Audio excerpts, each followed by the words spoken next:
You're now South Belly. I'm John Fredericks, and I am your blowtorch of free speech in America. Hey, thanks for being with us today. Do you have your sat phone yet? Because this makes a great Christmas gift too.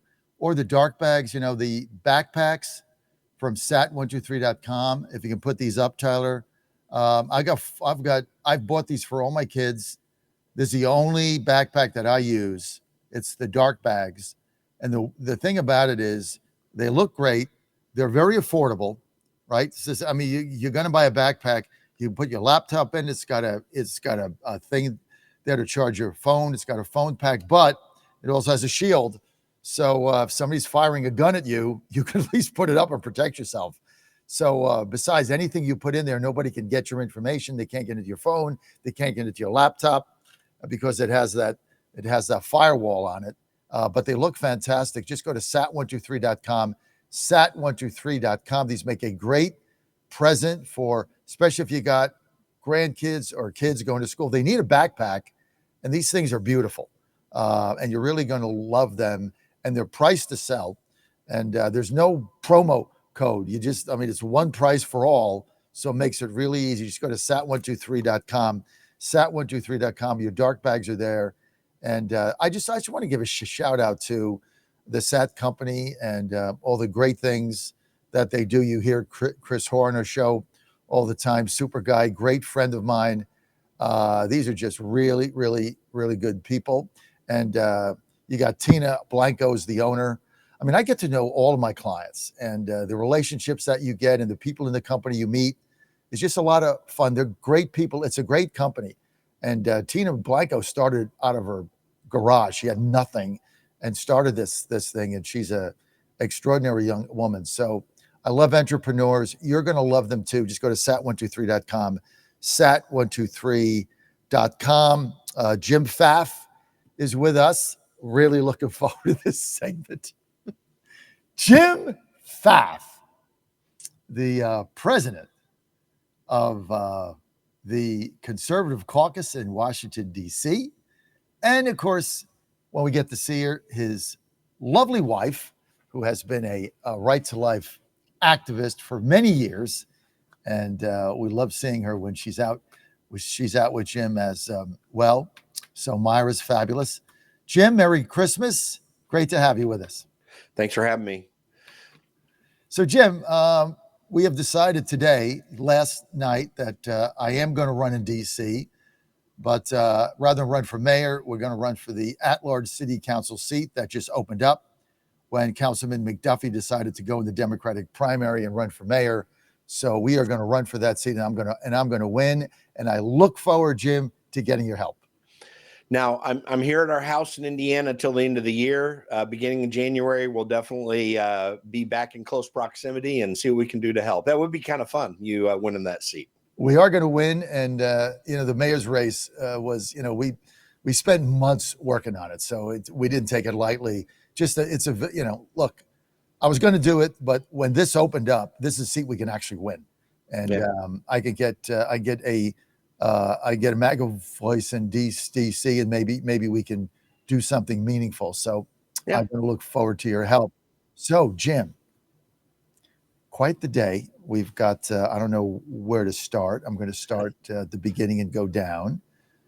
Let's start with the Susie Wiles Vanity Fair interview that broke on Tuesday that I don't believe was helpful. I want to get your thoughts.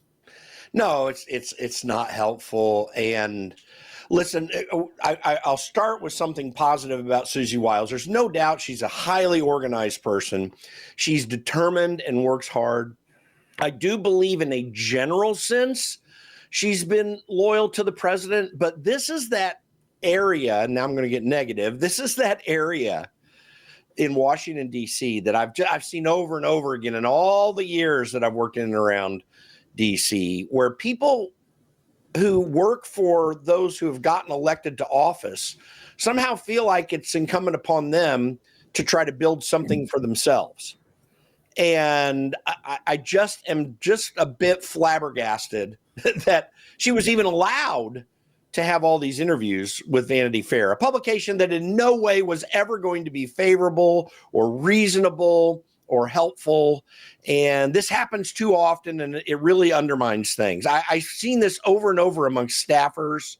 You know, when I was a chief of staff for both the guys that I worked for, I never went to the media in any way that me and Tim Hulskamp and Thomas Massey decided that we were going to go to the media. Like we had some purpose, some design to advance something that was really important. So this kind of off the book sort of approach to it was, to me, it was just kind of crazy. But listen, she made the bed. She's trying to get out of it right now, and she can't because she's the one that built this monster.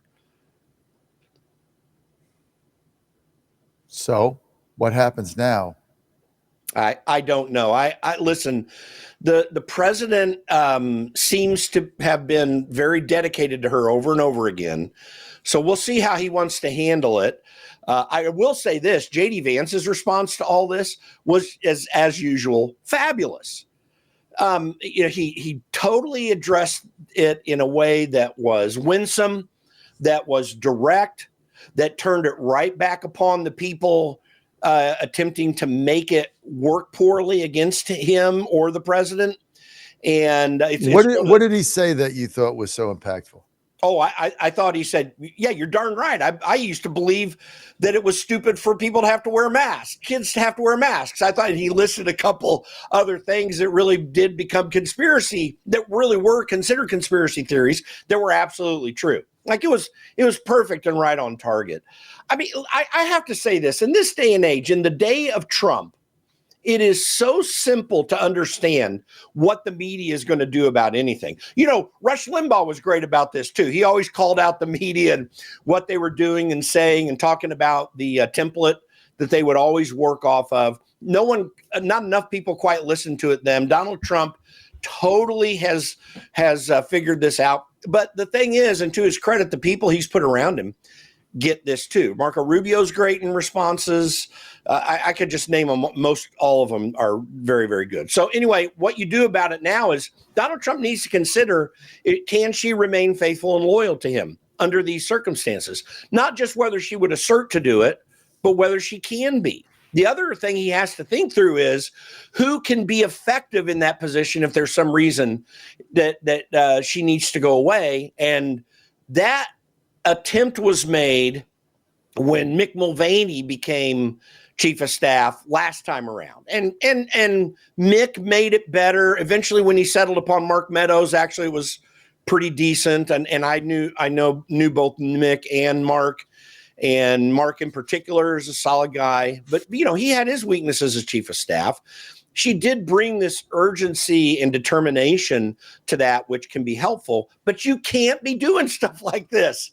Like this was such an easily avoided problem. So who do you get? I mean, I don't know who that person is, but they have to be loyal, and they have to be people who are willing to kick butt every single day, because you need a chief of staff that will do that. I don't know. You know, I was disappointed because I know Susie. I have tremendous respect for her, tremendous respect. And I really think she's actually a very lovely woman when you get to know her. She's tough, but she's very fair. She's very honest. She's a great leader. You know, I always loved being around her and you know, talking to her and things of that nature. She's always very nice to me. I mean, just extraordinarily nice, you know, hug and, you know, knows about your family. So I was disappointed. And you know what the irony of this was? I had a caller yesterday, Mel in Saratoga, who blasted her. This is yesterday before this came out. Blasted her and said she was part of the problem. And I spent, you know, 2 minutes defending her yesterday morning, and then this comes out. And for the life of me, like 11 hours of on-the-record interviews with somebody that you know is not going to take this favorably, and then you're complaining that it was taken out of context. Well, you were on the record and they have the tape. So why would you even do this? Like what was the point of this, Jim, is what I'm trying to figure out. I always have made it a rule, and people who are truly effective in Washington, D.C. do make it a rule to only ever talk to the media ever for some purpose that you have in mind, something you hope to accomplish. I don't even care if listen, I didn't even treat favorable media differently than unfavorable media, and never will. Because if you're going to say anything to anyone, then it always needs to be to accomplish some goal, some outcome you hope to get to. And you can do it no less. It's just a standard rule. There's another standard rule. There is no such thing as off the record discussion with media. That does not exist. Now, by the way, you may tactically call it off the record, when you're having some discussion. But if you think that anything is off the record in Washington, D.C., that is the kind of foolishness that drives me nuts. Well, I'll say this, and I can only talk for myself, right? So when I tell somebody this is off the record, I've never leaked that ever, not once in my life, ever. If and anybody that has interviewed me, and I get a lot of them, because of the situation, when I say, "Hey, we're off the record," and I make them repeat it, tell me we're off the record. We're off the record, John. And then I'll go, I've never been burned either. So, but they do have the background, and it does come up once in a while, or they'll do, somebody said anonymously, and you can kind of figure out who it is. So I get that, but I've never done that. I mean, if I tell you, Jim, or Myra, that it's off the record, sure. I mean, that goes nowhere.